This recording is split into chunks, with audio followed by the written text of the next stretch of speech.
ቁጠባን ባህላዊ አድርገው የስኬት ጉዞውን ሲጀምሩ እኛ ደግሞ ለቁጠባው እሴት ጨምረን አብረኖት እንተጋለን። ለላቀ ቁጠባው የላቀ ወለድ ይገባዎታል። የብርሃን ባንክ የላቀ ቁጠባ ሂሳብ ወይም ፕሪሚየም ሴቪንግ አገልግሎት ደንበኞች ቁጠባቸው እየጨመረ ሲሄድ ባንኩ ጠቀም ያለ ወለድ የሚከፍልበት ልዩ የቁጠባ ሂሳብ አይነት ነው። የላቀ ቁጠባ ሂሳብ አገልግሎት ደንበኛ ከሆኑ ሂሳቦን በቼክ ወይም በሂሳብ ደብተር፣ በኤቲኤም ካርድ ወይም በሞባይል ባንኪንግ አገልግሎት ማንቀሳቀስ ይችላሉ። ዛሬውኑ ወደ አቅራቢያው ወደሚገኝ የብርሃን ባንክ ቅርንጫፍ በመሄድ የላቀ ቁጠባ ሂሳብ ከፍተው ብዙ ይቆጥቡ፣ ጠቀም ያለ ወለድ ያገኙ። ብርሃን ባንክ፣ እንደ ስማችን ብርሃን ነው ስራችን።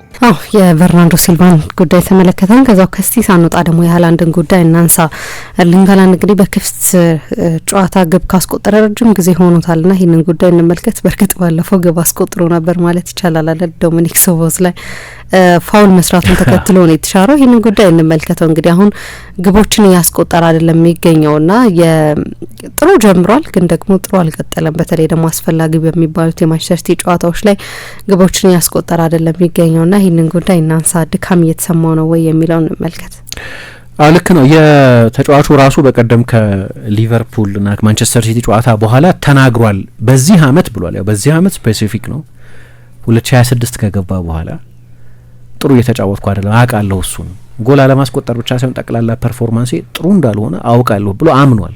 ሃላንድ ጥሩ እየተጫወተ አይደለም። ኦፍ ኮርስ በቀደም ያለሱ የጨዋታ ውጤት ሊቀየር አይችልም ነበር። ያንን የተጨረፈ ኳስ ነው ለበርናርዶ ሲልቫ የገጨውና የሰጠው እና ትልቅ አሲስት ነበር። ያ ጎል ባይቆጠር ሲቲ ወደ ጨዋታው የሚመለስበት ምንም ፍንጭ አልነበረም።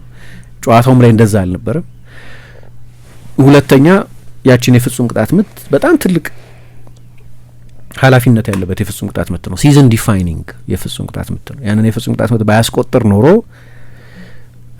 ያበቃ ነበር ፕሪሚየር ሊጉ በእኔ እምነት። ፔፕ ይቀራል ቢልም እና ደግሞ ጠብቃለሁ ከፔፕ ባህሪ አንጻር 12 ነጥብም ቢሆን ዋንጫው አለቀ ሊል አይችልም። ማቴማቲካሊ ፖሲብል እስከሆነ ድረስ ለማሸነፍ ነው የምንጫወተው እንደሚል እርግጠኛ ነኝ። የነጥብ ልዩነቱ ለፔፕ ቢያንስ በሚዲያ ደረጃ እንደ ፕራይቬትሊ በግሉ የሚያምነው ነገር ሌላ ሊሆን ይችላል። ወጥቶ ግን አሁን እንኳን የዋንጫ ለመድረስ ይከብደናል ከዚህ በኋላ ሊል ይችላል። ትላንትናም ብሏል። አሁን ትላንትናም 6 ነጥብ በጣም ሰፊ አይደለም፣ ግን ከአርሰናል ጥንካሬ አንጻር ካያችሁ ደግሞ ትንሽ ልትሉትም አትችሉም የሚል አስተያየት ሰጥቷል። 6 ሆነ 12 ሆነ ለፔፕ ማይንድ ሴት ብዙ ልዩነት የሚያመጣ አይመስለኝም። እስከ መጨረሻው እስከሚቻልበት ርቀት ድረስ ይፋለም ነበር። ግን በቼስ በሪያሊስቲክ ሆነች ነገሩን ደግሞ ስታዩ 13 ጨዋታ ብቻ እየቀረው አርሰናል ከዚህ በኋላ 3 ጨዋታ ተሸንፎ ሲቲ 13ቱንም ጨዋታዎች ስትሬት አሸንፎ ሻምፒዮን ይሆናል ለማለት ያስቸገር ነበር። ይበለጥ 2 ሲሆን የሁለት ጨዋታ ርቀት ሲሆን እና ያንን ቡድን ራስሽ ልታገኙ የምትችይበት እድል ደግሞ እንዳለሽ ስታቂ ያንን ጨዋታ ኦፍ ኮርስ ማሸነፍ አለብሽ። አንቺ ከአርሰናል ጋር ሲቲ ከአርሰናል ጋር ጨዋታውን ያደርጋል ማለት ምንም ጋራንቲ የሚያደርገው ነገር የለም፣ ግን እድል አላቸው ማለት ነው። ራሱን አርሰናልን የማሸነፍ እድል አላቸው። በሌሎች ቡድኖች ፐርፎርማንስ ላይ ዲፔንድ አያደርጉም፣ ራሳቸው ላይ ዲፔንድ ያደርጋሉ። ሲቲ ያንን ኃላፊነት ይወስዳል፣ ያንን የማሸነፍ ኃላፊነት ያንን በርደን ይወስዳል። ግን ያ እድል ነው። ግን ለሁላችንም በቀደም የሊቨርፑል ጨዋታ በጣም ቁልፍ እንደሆነ እናውቅ ነበር እና እነዛ ያንን ጨዋታ የቀየሩትን ጣልቃ ገብነቶች ልበለው ያንን ኢንተርቬንሽን ያደረገው ኤርሊንግ ሃላንድ ነው እና ለረጅም ጊዜ ጎል አለማስቆጠሩ ያን ያህል የሚገርም ላይሆን ይችላል። ለሃላንድ ግን አዲስ ነገር ነው። አሁንም ከፍተኛ ጎል አስቆጣሪነቱን እየመራ ነው። 21 ጎሎች አሉት። ባለፈው ዲሴምበር ከፉልሃም ጋር በነበረው ጨዋታ ዛሬ ፉልሃምን ይገጥማሉ። በ111ኛ ጨዋታ ነው 100ኛ ጎሉን ያስቆጠረው። በእንግሊዝ እግር ኳስ አዲስ ሬከርድ ነው። ከሲቲ ጋር በዚህ አይነት ኢንተርቬንሽን ነበረው። ግን የጨዋታው መጨረሻ ላይ ፔፕ ቡድኑ አሸንፈውም እንኳ ቢሆን ቡድኔ በሁለተኛ አጋማሽ በማጥቃቱ በኩል ፓሲቭ ነበር፣ ተቸግረን ነበር አለና በተለይ 2 ምርጥ ፓሶች ከበርናርዶ ሲልቫና ከሮድሪ የመጡትን አባክኗል አለ። ሃላንድን በተመለከተ እንግዲህ እንደዚህ አይነት የጨዋታውን ውጤት የለወጡ 2 ፐርፎርማንሱ ጥሩ አልነበረም፣ ግን ትልልቅ ሞመንቶችን ግን ወስኗል። ጠቅላላ 90 ደቂቃውን እንደ ፐርፎርማንስ ካየሽ ሃላንድ ፐርፎርማንስ ጥሩ አልነበረም። በድጋሚ አሁን ለ8 ጨዋታ ከክፍት ጨዋታ ጎል አላስቆጠረም። ላለፉት 8 ጨዋታዎች ከብራይተን ጋር በፍጹም ቅጣት ምት ነው ጎል ያስቆጠረው፣ ከሊቨርፑል ጋር በፍጹም ቅጣት ምት ጎል ያስቆጠረው። በፕሮፌሽናል ደረጃ ለሞልደ መጫወት ከጀመረበት ጊዜ ጀምሮ ከ2018 ወዲህ ማለት ነው ለ8 ተከታታይ ጨዋታ በክፍት ጨዋታ ጎል ሳያስቆጠር ተጉዞ አያውቅም። አሁን 8 አመት ሆኖታል ማለት ነው። ሃላንድ የሚባል ተጫዋች ካወቀ ወደ ሳልዝቡርግ ሲሄድ ነው የበለጠ የታወቀው። ግን ሞልደ ሶልሻ ሌጎነ ሶልሻ አሰልጣኝ በነበረበት ጊዜ እሱ ነው ያስጀመረው። ያኔ ነው እኮ ኧረ ይሄ ልጅ የተለየ ተጫዋች ነው ብሎ ለማንቸስተር ዩናይትድ ሪኮሜንድ አድርጎ የነበረው። ማንቸስተር ዩናይትድ ተጫዋቹን አላዘዋወረውም በእርግጥ እና ለሱ አዲስ ነገር ነው።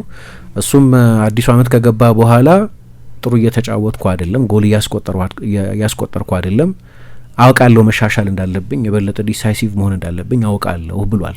እሺ የኦፕታን ስታት ደግሞ እኒ ከቪዥዋል ኦብዘርቬሽን በአይናችን ከምናየው የተጫዋቹ መውረድ ባሻገር ሃላንድ ይሄኛው አመት ከገባ በኋላ 2026 ከገባ በኋላ የሙከራው መጠን ኢላማቸውን የጠበቁ የሙከራዎቹ መጠን ከ2.1 ወደ 1.5 ወርዷል። የኦን ታርጌቱ መጠን የሚፈጥራቸው የጎል እድሎች በጨዋታ ከ2 ወደ 1 ወርደዋል። አሁን እንግዲህ የሚቀርበው ማብራሪያ ሁለት ነገር ነው። የሲቲን ውጤት በተመለከተ እንደሚታወቀው ከኬቨን ደብሮይነ መልቀቅ በኋላ የራያን ሼርኪ መጥቷል። ግን ደብሮይነ አይነት ተጫዋች አይደለም፣ ሌላ አይነት ካራክተሪስቲክስ ያለው ተጫዋች ነው እና ሲቲ ከየትኛውም ሲዝን የበለጠ ሃላንድ ተኮር የሆነ ማጥቃት ነው የነበረው። አሁንም ታያለሽ የሃላንድ ዲፔንደንስ እንለዋለን። ሲዝኑ ከተጀመረበት ጊዜ ጀምሮ በሃላንድ ጥሩ መጫወት ላይ የሚመሰረት የሚመስል ሲዝን ነው ሲያሳልፈ የነበረው። ሃላንድ ጎል ማስቆጠር ባቆመ ጊዜም ነው ሲቲ ከ6 ጨዋታ አንዱን ብቻ ያሸነፈው፣ አንዱን ብቻ ወልቭስን ብቻ ያሸነፈው። ምክንያቱ ግልጽ ነው። በዛ መሀል በቦዶ ግሊምት መሸነፉንም መርሳት የለብንም።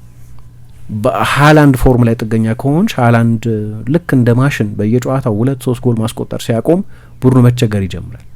ሰስቴንድ ለሆነ ጊዜ የሆነ ጊዜ ፊል ፎደን፣ የሆነ ጊዜ ቲጃኒ ሬንደርስ፣ አሁን በቅርብ ጊዜ ደግሞ አዲስ የመጣው አንቷን ሴሜኞ፣ አልፎ አልፎ ኦማር ማርሙሽ፣ አልፎ አልፎ አንዱ አማካይ ተጫዋች ጎሎች ያስቆጥሩ ይሆናል። ግን እንደው ሰስቴንድ የሆነ ቀጥሎ የ15 ጎሎች ሲዝን የ16 ጎሎች ሲዝን እንደሚያሳልፍ እርግጠኛ የምትሆኝበት ተጫዋች የለም። ሃላንድ የግድ ዴሊቨር ማድረግ አለበት። ቡድኑ ዲዛይን የተደረገው እንደዛ ነው። አሁን ሆኖ አያውቅም ከዚህ በፊት። አሁን ሃላንድ ላይ ዲፔንደንት ነው። ግን ችግሩ ደግሞ ቡድኑ ሃላንድን የሚያሳርፍ ተጫዋች አልነበረውም። አሁን ማርሙሽ ይሰለፋል አንዳንድ ጨዋታዎች ላይ። ባለፈው ከኒካስል፣ ባለፈው የፕሪሚየር ሊግ አንድ ጨዋታ ላይ ከወልቭስ ጋር ምናምን ማርሙሽ ተጫውቷል። ማርሙሽ ግን በጉዳትም በፎርምም ምክንያት ብዙ እየተጫወተ አልነበረም። በቀደም በአንፊልድ የግራ ክንፍ ተጫዋች ሆኖ ነው ጨዋታውን የጀመረው። እንደ ድሮ ሁሊያን አልቫሬዝ በሚኖሩበት ጊዜ ወይ ጄሱስና አጉዌሮ በሚኖሩበት ጊዜ እንደነበረው እንደ ልብ ተጫዋቾች ማፈራረቅ የሚችልበት እድል የለውም ፔፕ። ስለዚህ ሁሌ ሃላንድ ይጫወታል። ከፋቲግ የሚመጣ ነው ወይ የሚል ጥያቄ የመጣው ለዚህ ነው። በቀደም አንድ ነገር ሳነሳ ነበር። በዚህኛው ሲዝን ግብ ጠባቂዎችን ሳንጨምር ግብ ጠባቂዎች እዚህ ተመሳሳይ ኢኩዌዥን ውስጥ መግባት ስለማይችሉ እንደ አውትፊልድ ተጫዋቾች ስላልሆነ የፊዚካል አውትፑታቸው አንድ ላይ አውትፊልድ እያልን ሁሌ የምንለያቸው ለዚህ ነው። ግን ያው ከአውትፊልድ ተጫዋቾች መካከልም የሁሉም ተጫዋቾች ዶዝም እኩል መለካት የለበትም። አንዳንዶቹ የበለጠ የዞን ተጫዋቾች አሉ። ለምሳሌ ተከላካዮች በአብዛኛው ቦታቸውን ይዘው ነው የሚሮጡ። ስለዚህ 5-6 ኪሎ ሜትር ነው የሚሮጡት። አማካዮች አሁን ቤርናርዶ ሲልቫ 8 ኪሎ ሜትር ይሮጣል። በቀደም ከሊቨርፑል ጋር በነበረው ጨዋታ 12 ኪሎ ሜትር ነው የሮጣው። ቦታው ራሱ ብዙ እንድትሮጭ ያደርግሻል። ዊንግ ባክ ከሆንሽ ብዙ ትሮጫለሽ።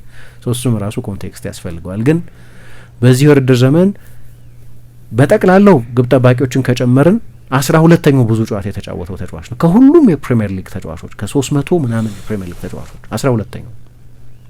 እንግዲህ በዓለም ላይ ሀብታም ክለቦች መካከል አንድ ውስጥ የሚጫወት የሮቴሽን የበለጠ ፖሲቢሊቲ እንዲኖረው የምትጠብቂው ቡድን ውስጥ የሚጫወት ተጫዋች ነው። ወደ 2700 ደቂቃ ገደማ ተጫውቷል። ግን ግብ ጠባቂዎቹን ከቀነስን ከ12ቱ 7ቱ ግብ ጠባቂዎች ናቸው። 5ኛ ብዙ ደቂቃ የተጫወተው ተጫዋች እሱ ነው። ኃይለኛ በርናውት ያለበት ነው። ግን ከዛ አጥቂዎችን ብቻ ደግሞ ብለን ደግሞ እንለይ እንደው እሱ ቦታ ላይ የሚጫወቱ ተጫዋቾች ደግሞ የበለጠ እንዲበራልን ማለት ነው፣ የበለጠ ግልጽ እንዲሆን በ5 የአውሮፓ ሊጎች ከሚጫወቱ 9 ቁጥር ከሚባሉ ተጫዋቾች መካከል የኤርሊንግ ሃላንድን ያህል ብዙ ጨዋታ ያደረገ ተጫዋች የለም። እስከ ቅርብ ጊዜ ድረስ ዦን ፊሊፕ ማቴታ በ52 ደቂቃ ብቻ ይበልጠው ነበር። ግን ማቴታ ባለፈው ክሪስታል ፓላስ ሲጫወት የሚላን ዝውውሩ በሜዲካል ምክንያት ሳይሳካ ቀረና አልተጠቀሙበትም አሰልጣኙ እና ሃላንድ 90 ደቂቃ አንፊልድ ላይ ተጫወተ፣ በለጠው። በ5 የአውሮፓ ሊጎች ከማንኛውም 9 ቁጥር በላይ ብዙ ደቂቃ የተጫወተው ኤርሊንግ ሃላንድ ነው። የደቂቃ ዶዝ የወርክሎድ መብዛት ማለት ነው። በጣም ብዙ እየተጫወተ ነው ያለ። ሲቲ በዚህ ውድድር ዘመን ካደረጋቸው ጨዋታዎች መካከል ነው ወደ 2874 ሆኗል እንጂ አሁን እንዲያው ወደ 2700 ከ2800 በላይ ሆኗል። 2874 92% በሚሆኑት የሲቲ ጨዋታዎች ላይ ተሰልፏል። በደቂቃ 92% የሚሆን ሲቲ ያደረጋቸው ደቂቃዎች ውስጥ ተሳትፎ እና ወደ ሲቲ ከመጣበት ጊዜ ጀምሮ ይሄንን ያህል የደቂቃ ፐርሰንቴጅ ተጫውቶ አያውቅም። ብዙ እየተጫወተ ነው፣ ያለ ረፍት እየተጫወተ ነው። እንዲያውም ኒውካስልን በካራባው ካፕ 2-0 ካሸነፉ በኋላ ፔፕ ጓርዲዮላ ደክሞታል፣ ኤግዞስትድ ሆኗል የሚል አስተያየት ሰጥቶ ነበር። ፍረሽ አይደለም አሁን። ለዛ ነው የማርሙሽ ወይ አንቷን ሴሜኞ መምጣት በጣም አስፈላጊ የሚሆነው። የማርሙሽ በፎርምም ደህና እየሆነ መሆንን ባለፈው ኒውካስል ላይ ጎል አስቆጥሮ ነበር። ወልቭስም ላይ ሃላንድ ባልነበረበት ጊዜ እሱ ሲሰለፍ እንዲያውም ሌላ አይነት ዳይናሚክስ ይሰጣቸዋል እላለሁ። ተጨማሪ አንፕሪዲክታቢሊቲ እንደ ፌክ ናይን መጫወት ስለሚችል ደግሞ በቅርብ ጊዜ አይተሹ እንደሆነ ሴሜኞን የበለጠ ሴንትራል አድርጎ ነው እየተጠቀመበት ያለው። ስለዚህ በአንዳንድ ጨዋታዎች እሱም እዛ ቦታ ላይ ሊጫወት ይችል ይሆናል የሁለቱ ክንፎች ተጫዋቾች ቢሆንም እና ተጫዋቹ በሲዝኑ በሙሉ ለኖርዌይ ብሔራዊ ቡድንም ለማንቸስተር ሲቲም 40 ጎል ገደማ አስቆጥሯል። በፕሪሚየር ሊግ 21 ጎሎች አሉት። እንዲያውም ሲዝኑ ሲጀመር የራሱን የፕሪሚየር ሊግ ሬከርድ የሚያሻሽል ይመስል ነበር። ግን ከጎሎቹ ባሻገር ሌሎችም አንዳንድ የሚታዩ ለውጦች አሉ። ለምሳሌ በተጋጣሚ ቡድን የፍጹም ቅጣት ምት ሳጥን ውስጥ ከጃንዋሪ 1 እስካሁን ድረስ እስከ ሊቨርፑል ጨዋታ ድረስ በአማካይ 6.7 ጊዜ ነበር ኳስ ይነካ ነበር። አሁን ወደ 4.3 ዝቅ ብሏል። ኤክስጂው ከ0.98 ኦልሞስት በጨዋታ 1 ማለት ነው ወደ 0.42 ዝቅ ብሏል። የትልልቅ እድሎች የጎል ፈጠ ቢግ ቻንስስ የሚባሉትን ከ1.94 ወደ 0.81 ወርዷል እና ይሄ በቀጥታ ከድካም ጋር የሚገናኝ ነው ይላሉ። የቡድኑ ፎርም ቡድኑ ጥሩ ካልተጫወተ በዋነኝነት ሰፈር የሚያደርገው አጥቂው ነው።